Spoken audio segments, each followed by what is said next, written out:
내년 총선 대통령 거부권도 무력화 가능. 벌써 총선 200석 거론하는 야. 지난주 조선일보에서 나온 기사 제목입니다. 그리고 어제 SBS 기사 제목은 이렇습니다. 이탄희 연합정치 메시지 민주당 200석으로 매도 논쟁 가열. 자, 과연 이게 무슨 얘기인가 이렇게 생각하신 분들도 계실 텐데 이 과연 뭐에 관한 논쟁이고 진짜 쟁점은 뭔지 이 두 기사의 당사자에게 직접 들어보도록 하겠습니다. 국회 정개특위 소속 더불어민주당 이탄희 의원입니다. 안녕하세요. 네, 반갑습니다. 이탄희입니다. 이 똑같은 우리 이탄희 의원의 아이디어에 대해서 물론 시차는 있지만 이 언론의 제목에 좀 뉘앙스가 좀 다르거든요. 네. 이 논의의 진실은 뭡니까? 이탄희 의원이 진짜 하고 싶었던 얘기는 뭐예요? 저는 정확하게 예. 반대로 지금 어떤 정당이든 단독 우리가 몇 석 이상 하겠다. 그러면 대한민국 바꿀 수 있다. 이런 접근이 잘못됐다는 이야기입니다. 일단 현실적으로 네, 지금 대한민국 정치의 최고의 문제점이 혹시 뭐라고 생각하세요? 항상 많은 문제가 있지만 항상 많은 네. 분들이 얘기할 때 뭐 양당 정치 뭐 이런 얘기들 많이 하잖아요. 저는 이건 증오 정치 반사익 구조라고 생각합니다. 양당 정치가요? 지금 현재 우리나라 정치가요. 예. 그게 뭐냐면 어떤 문제를 해결하려고 하지 않고 그냥 상대의 실수에 기반해서 그걸 폭로하는 것으로서 자기 역할을 다했다고 생각하고 선거 이기는 거죠. 실제로 이길 수 있고요. 예를 들면 국민의힘이나 민주당이다 그 부분은 다 마찬가지라는 말씀이신 거죠. 지금까지 그렇게 흘러왔죠. 21대 국회가. 예. 예, 저는 이제 윤석열 대통령의 탄생 자체도 윤석열 대통령이 준비가 안 된 상태에서 본인이 어떻게 뭘 해보겠다라고 하는 뚜렷한 비전이 없는 상태에서 대통령이 된 그 과정 자체도 굉장히 불행하다고 생각하고 대통령 본인에게도 불행하다고 생각하는데요. 지금 이 한국 정치의 이 모습은 반사의 구조 때문에 이렇게 된 겁니다. 그러니까 뭐 지금 우리가 59조 세수가 펑크 났잖아요. 국민들께 이제 굉장히 걱정하고 계시죠. 이걸 어떻게 해결하겠다 하고 하는 이야기 제대로 들어보신 적 있으신가요? 없는 것 같은데요. 없습니다. 지금 국민들이 너무 불안해하시는데 그거에 대한 답에 놓고 누가 경쟁하는 모습을 보여주지 못하고 있어요. 예. 사실 대통령께서 얼마 전에 시정연설하면서 내년에 경제 성장률 회복될 거다. 근데 거의 동일한 시기에 OECD가 우리나라 경제 성장률, 잠재 성장률 1%대로 추락할 거다. 이건 사상 최초다. 이런 얘기가 나오고 있거든요. 그러니까 이런 식으로 문제를 방치하고 해결책을 제시하지 않고 일하기 경쟁이 안 이루어지는 대한민국 정치 구조, 이게 지금 문제의 핵심이다라는 게 제 이야기고요. 그것은 하나의 당이 의석수를 많이 가져간다라고 해서 해결되지 않습니다. 오히려 잘못하면 더 악화되는 거고요. 이 문제를 해결할 수 있는 방법은 한 정당이 권력을 독점해서 해결하는 게 아니라 생각이 좀 다르더라도 여러 정당들이 연합해서 문제를 해결하는 방식으로 구조를 바꿔야지. 소위 말하는 일 잘하기 경쟁으로 바꿔야지만 세상이 바뀐다는 겁니다. 그래서 제 주장의 핵심 키워드는 연합 정치입니다. 그러면 지금은 이제 문제가 예를 들면 여야가 바뀌어서 민주당이 현재 집권하고 있고 국민의힘이 180석 정도 가지고 있어도 그래도 문제가 해결되지 않는 거 마찬가지라는 말씀이신 거죠. 그렇습니다. 여야 비단 여당이 어느 당이고 야당이 어느 당이 이 문제는 아니라는 말씀이신 거죠. 지금 그러니까 우리가 21대 국회에서 그걸 이미 경험하지 않았습니까? 민주당이 단독으로 180석을 했습니다. 그리고 그때 대통령 권력도 가지고 있었죠. 그때 우리 민주당이 지지자들한테 약속했던 개혁을 해냈나요? 못 해냈잖아요. 그 반사의 구조상에서는 서로 상대에 대해서 증오심을 불러일으키는 정치를 하기 때문에 180석 가지고 있다라고 하는 게 오히려 혐오의 대상, 증오의 대상이 되기가 쉽고 실제 독주 프레임에 걸려서 많은 걸 못 바꿨던 거죠. 지금 윤석열 대통령 같은 경우에는 거꾸로 딱 110석이라는 것만 들고 있는 상태에서 소위 말하는 묻지마 거부권, 민생을 우리가 보호하기 위해서 해야 될 최소한의 조치들도 다 거부하고 있거든요. 이런 상태가 계속해서 반복되면 대한민국 정치는 그냥 정치인들끼리 정권 교체만 무한 반복하다가 시간 다 보내는 꼴이 되는 겁니다.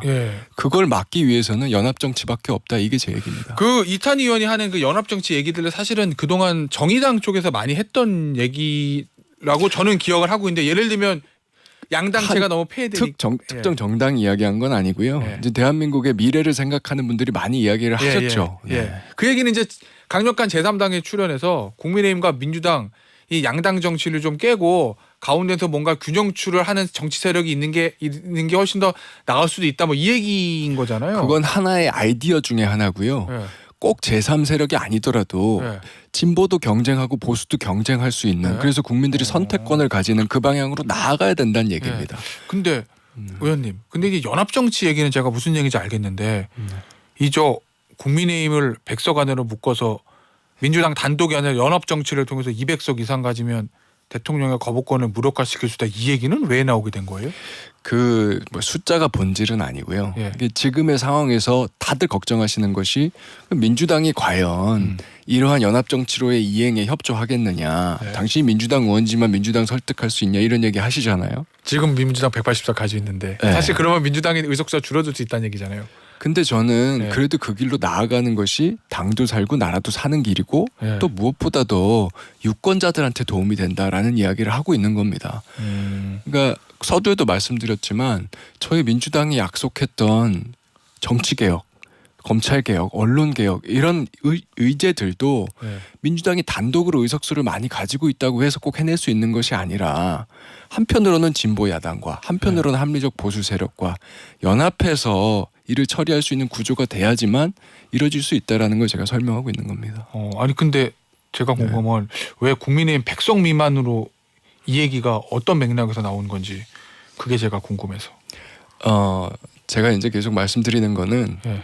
특별한 어떤 의적수가 중요한 게 아니고 예. 대통령께서 사실은 이제 묻지마 거부권을 제가 아까도 이야기를 했지만 정부가 해야 될 일을 충분히 안 하고 있는 상태에서 국회가 최소한의 어떤 민생 보호를 위한 정치들, 뭐 양곡관리법이라던가 노란봉투법이라던가 이태원 참사 특별법이라던가 이런 법들을 그냥 거부권 행사하는 것에 대해서 국민들 우려가 많이 있는 상황인데 그것에 대한 해결책이 이게 될 수도 있다라는 것도 제가 제시를 하는 겁니다. 하나의 예일 뿐이다라는 거지 그게 숫자가 최종 목적은 아니라는 그런 의미식으로 이해하면 되겠습니까, 제가? 아니 모든 정당은 당연히 총선에서의 목표가 있죠. 예, 알겠습니다. 자, 그런데 그러면 저 의원님이 주장하시는 그 연합정치 있잖아요. 그거 달성하기 위해서는 뭐 선거제 개편 이게 핵심이 되는 건가요? 맞습니다. 지금 발등에 부른 국회의원 선거제도입니다. 선거제는 어떤 방식으로 개편해야 된다고 보세요? 일단 이제 국회의원 선거제도에 관해서 국민들께서 지금까지 들었던 이야기들이 많이 있으실 수 있는데요. 지금까지 들었던 모든 이야기들은 잠시 잊으셔도 됩니다. 아, 그래요? 예. 전부 다 중장기 과제로 넘어갔고요. 다음 총선은 기본적으로 현행법대로 치릅니다. 253개의 소선거구와 예. 47개의 비례대표제. 예, 그럼 소위 말하는 지난 총선 때 뭐 위성 여야 양당 거대 양당이 위성 정당을 만들었네 만에 좀 비판이 있었잖아요. 네. 그건 이제 그대로 간다는 얘기입니까? 그래서 쟁점이 딱 하나 있는데요. 예. 이제 그럼 47석의 비례대표를 어떻게 뽑을 것이냐, 예. 그러니까 현행법대로 뽑을 것이냐, 아니면 과거로 돌아가서 2016년도에 저희가 가지고 있었던 제도가 소위 말하는 병립형 선거제도거든요. 네. 그걸로 돌아갈 거냐 말 거냐 이 쟁점 딱 하나만 남은 것이죠. 그럼 여야의 입장은 어떻습니까 지금? 이제 국민의힘에서 사실 최근에 예. 비교적 최근에 과거로 돌아가자 병립형으로 예전처럼. 그렇습니다. 예, 그런 제안을 덜컥 내놓은 상태고요. 예. 민주당은 지금까지 견지해온 입장이 예. 연동형 비례대표제, 그러니까 현행 제도에서 예. 위성정당을 만들지 말아야 된다. 위성정당 금지법이라고 하는 걸 추진해야 된다는 입장을 가지고 있었습니다. 예. 근데 이제 그런 입장 차이가 있기 때문에 국민의힘의 제안에 대해서 민주당이 그것을 받을 거냐 말 거냐 예. 이것들을 이제 국민들께서 지켜보고 계신 상황이죠.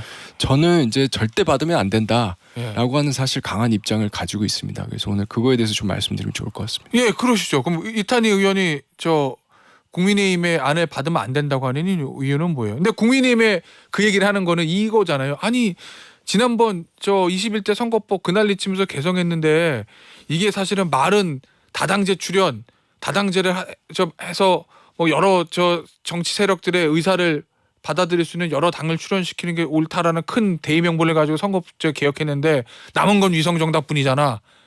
이리 복잡하게 해놓고 차라리 옛날이나 이거잖아요 국민의힘은. 근데 그건 제도의 문제가 아니라 양당이 위성정당을 만든 게 문제죠. 그래요? 위성정당 제도를 만든 게 아니라 예. 연동형 비례대표제를 해서 예. 소위 말하는 47석의 비례대표 의석은 골목 상권을 우리가 보장해 주자고 한 거잖아요. 예. 그런데 거대 양당이 그 골목 상권으로 침투했잖아요. 예, 위성 정당을 만들어서. 근데 네. 그 침투한 행위가 잘못인 거지 47석을 골목 상권으로 보호하자라고 하는 제도가 잘못된 건 아니죠. 그 대의 자체는 잘못된 게 아니다. 현행 네. 제도가 예. 잘못된 게 아니라는 겁니다. 제가 좀 더 말씀드리자면 이제 2016로 돌아가는 건 왜 절대 안 되느냐 예. 이렇습니다. 병립형 선거제도의 다른 이름은 양당 카르텔법이에요. 2020년도 득표율 기준으로 계산을 했을 때 예. 병립형으로 돌아가면 두 정당의 의석수 합계가 290석이 나옵니다. 아 그래요? 예. 3당, 4당, 5당은 씨가 마르는 거죠. 예. 국민들의 선택권이 제한되고요. 예. 경쟁자들이 차단돼 버립니다. 예. 이런 290석의 의석이 되면 어떻게 될까요? 어떤 정당이 몇 석을 가지던 합쳐서 290석이라는 것은 제가 서두에 말씀드린 증오정치 반사의 구조가 예. 더 견고해진다는 겁니다. 네. 지금 우리 양당이 가지고 있는 의석이 283석이었는데요. 예. 그것도 87년 이후로 양당 의석 점유율 최대치입니다. 그렇죠. 그래서 네. 대한민국 정치 양극화가 더 심해지고 지금의 이 증오 정치를 낳았다라고 하는 비판이 많거든요. 예. 근데 290석으로 만들면 어떻게 되겠습니까? 더한다 말씀이시구나. 그러면 22대 국회가 어떻게 구성이 되든요. 대한민국은 이대로 정치 시총 상태로 쭉 가는 겁니다. 누구도 59조 세수 펑크가 나도 예. 대안을 내놓지 않고 국민들은 불안해지고 이런 상태로 2027년 다음 대선까지 쭉 갈 수밖에 없고요. 예. 2027년 대선도 이제 증오 대선이 될 겁니다. 자 그러면 이탄희 의원의 안은 최근 현 제도가 가장 차라리 낫다. 여기서 플러스 위성정당 출연 방지법 요거를 만들면 된다 이런 말씀이신 건가요? 급한 대로 저는 그렇게라도 해야 된다고 생각합니다. 어. 일단은 병립형을 막고요. 예. 현행 제도를 치르면서 네. 위성정당 금지법을 하자라고 하는 것이고요. 예. 위성정당 금지법이라고 하는 게 여러 형태로 나와 있습니다. 예.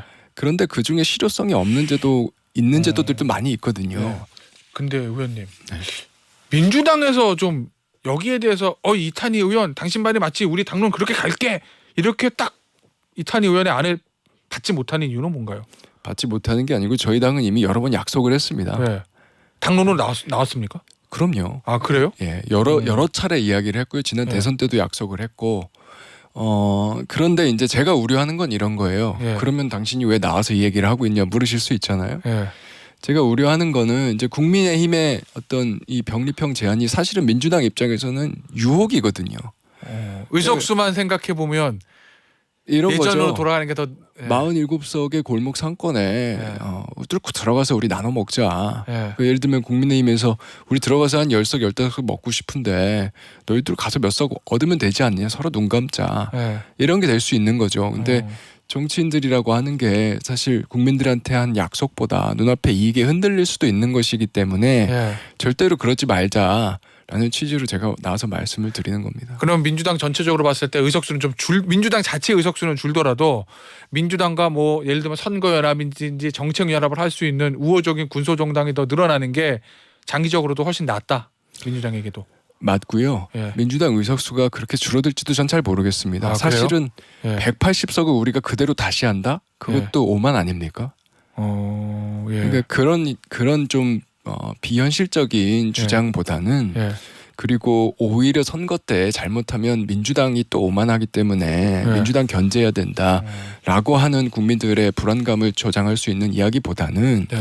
민주당이 어떻게 보면 연합 정치의 선두에 서서 예. 그 연합 구도 속에서 맏형 노릇을 하겠다라고 겸손하게 말씀드리는 걸로 선거를 치르는 게 좋고요. 예.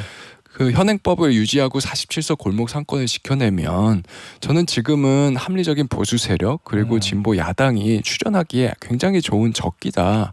지금이 기회다 이런 생각도 가지고 있습니다. 이거 민주당에서 당내에서도 당론으로 이 안으로 국민의힘과 협상하게 지금 설득 중이십니까? 지도부를? 저는 제가 할 수 있는 모든 걸 다 하고 있습니다. 어떻게 될 거로 보세요? 앞으로 시간이 얼마 남지 않아서 선거법 협상에. 앞으로 이제 30일이 중요하겠죠. 12월 12일이 예비후보자 등록이거든요. 예. 저는 뭐 국민들께서 조금만 더 힘을 실어주시면 현행법대로 치르고 진짜 22대 국회만큼은 조금 더 다양한 선택지를 가지고 연합정치가 구현될 수 있는 시작점이 될 수 있다고 생각합니다. 알겠습니다. 오늘 인터뷰 여기서 마무리하도록 하겠습니다. 더불어민주당 이탄희 의원이었습니다. 감사합니다. 네, 고맙습니다.